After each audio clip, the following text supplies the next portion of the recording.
اعوذ باللہ من الشیطان الرجیم، بسم اللہ الرحمن الرحیم۔ تسبیح اللہ تعالیٰ کی، درود و سلام آخری نبی حضرت محمد صلی اللہ علیہ وسلم پر۔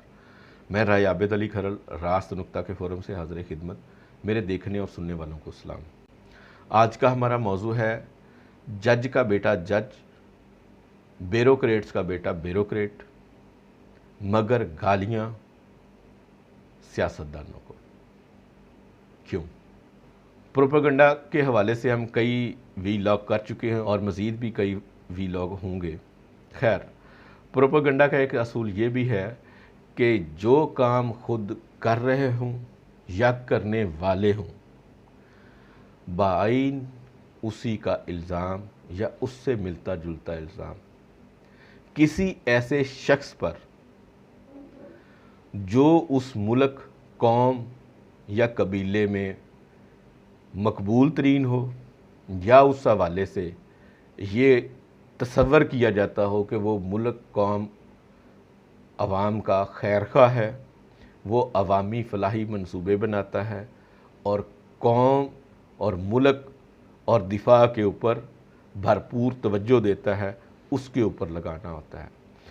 مقصد ان کا یہ ہوتا ہے کہ جب وہ خود پکڑے جائیں تو یہ کہہ سکیں کہ یہ تو وہ بندہ بھی کر رہا تھا، ہم نے کون سا انوکھا کام کیا ہے، یا وہ اس بندے نے بھی تو اس سے ملتا جلتا کام کیا ہے، ہم نے کون سی کو غلط بات کر دی ہے، پھر یا تو وہ بھی غلط ہے یا بھی یہ بھی غلط ہے۔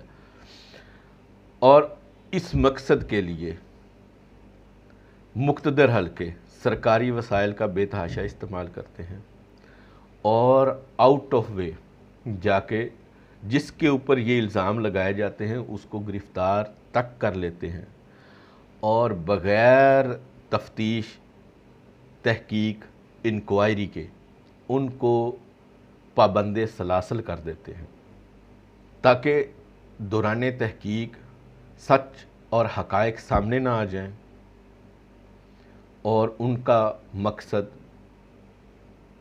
چوپٹ نہ ہو جائے اور وہ جو مفاد حاصل کرنا چاہتے ہیں وہ ادھورے نہ رہ جائیں۔ الزام لگاتے ہیں اربوں کا، پھر ان کے اوپر مقدمے بنتے ہیں لاکھوں اور کروڑوں کے۔ چونکہ اتنا عرصہ تک وہ جیل میں رہ چکے ہوتے ہیں، وہ بعد میں یہ بھی پوچھ بھی نہیں سکتے، نہ عوام اتنی دیر تک جب بندہ جیل میں رہتا ہے تو وہ کہتے ہیں کہ یہ سچ ہی ہوگا، تو یہ دیکھتی نہیں ہے کہ یا ان کے ذہنوں سے محو کر دیا جاتا ہے کہ یہ اربوں کا جو ہم نے الزام لگایا تھا، چند لاکھ کا اس کے اوپر چلان بنایا ہے اور وہ ضمانت ہو گئی ہے۔ تو جو ارب اور لاکھوں کے درمیان کا فرق ہے، یا تو وہ تفتیشی ادارے کھا گئے یا پھر ان کے اوپر الزام بنتا ہی لاکھوں کا تھا اور وہ بھی جب ٹرائل کورٹ میں جاتا ہے تو وہ بھی ثابت نہیں ہو پاتا۔ ان کا مقصد ہے سیاستدانوں کو بدنام کرنا کہ یہ سیاستدان چور ہے، اس کا باپ بھی سیاستدان پارلیمنٹیرین تھا، وہ بھی چور تھا، یہ تو نسل در نسل چور ہیں۔ حالانکہ جج کا بیٹا جج ہوتا ہے، وکیل کا بیٹا وکیل ہوتا ہے، صحافی کا بیٹا صحافی بنتا ہے، کھیتی باڑی کرنے والے کا، فارمر کا، کسان کا بیٹا کسان ہوتا ہے، تاجر کا بیٹا تاجر ہوتا ہے، جنرل کا بیٹا جنرل ہو سکتا ہے، اسی طریقے سے مچھیرے کا بیٹا مچھیرا ہو سکتا ہے، استاد کا بیٹا استاد ہو سکتا ہے۔ بلکہ ایسے بیٹے کو جو باپ کا پیشہ اختیار کرتا ہے اس کو تو قابل ترین اور ہونہار ترین بیٹا گردانا جاتا ہے، جبکہ سیاستدانوں کے حوالے سے یہ الٹ کیوں ہے اور طرح طرح کے پروپیگنڈے کیے جاتے ہیں۔ پارلیمنٹیرین کے حوالے سے پروٹوکول کا ذکر کیا جاتا ہے کہ بہت بڑا پروٹوکول لیتے ہیں، پارلیمنٹ میں سستی اشیاء اور اس کا باقاعدہ چارٹ وائرل کیا جاتا ہے، مراعات بہت زیادہ لیتے ہیں، ان کی تنخواہوں کا شیڈول بنا کے جاری کیا جاتا ہے۔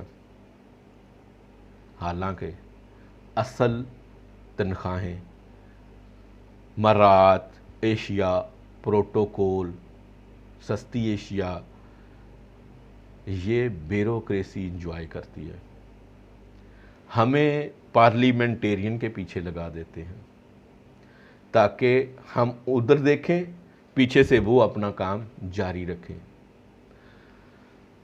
चलो ये भी हो गया, इसके बावजूद फिर पार्लिमेंटेरियन को क्यों गालियां दी जाती हैं, क्यों उनको बदनाम किया जाता है, क्यों उनका एतमाद, अवाम का उन पर एतमाद शेक क्यों किया जाता है? इस क्यों का जवाब ये है क्योंकि सियासतदान एक अवामी नुमाइंदा होता है। बामुताबिक आइन, दस्तूर पाकिस्तान, वो अवाम को जवाबदेह होता है।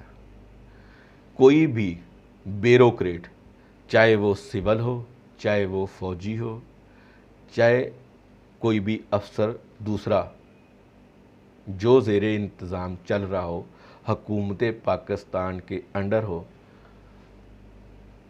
उसकी गलत काम का जवाब पार्लियामेंट ने अवाम को देना है, सियासतदानों ने अवाम को देना है। किसी ने ये नहीं पूछना कि ये सेक्रेटरी साहब जो एजुकेशन है उसने गलत काम किया, उन्होंने वज़ीर तालीम को पूछना है। अवाम को जवाबदेह वज़ीर तालीम है।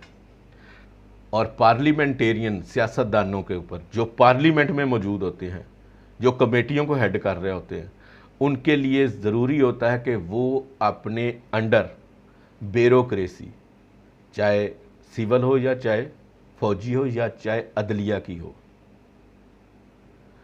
वो कोई भी गैर कानूनी कदम उठाती है या बियॉन्ड द लॉ कोई भी एक्ट करती है, उसको पार्लिमेंटेरियन पार्लियामेंट में बुलाएंगे और उससे सवाल जवाब करेंगे। अब होता ही है कि जो जिस ब्यूरोक्रेसी ने काम विदाउट लॉ किए होते हैं, उनका तो कोई जवाब ही नहीं होता उनके पास।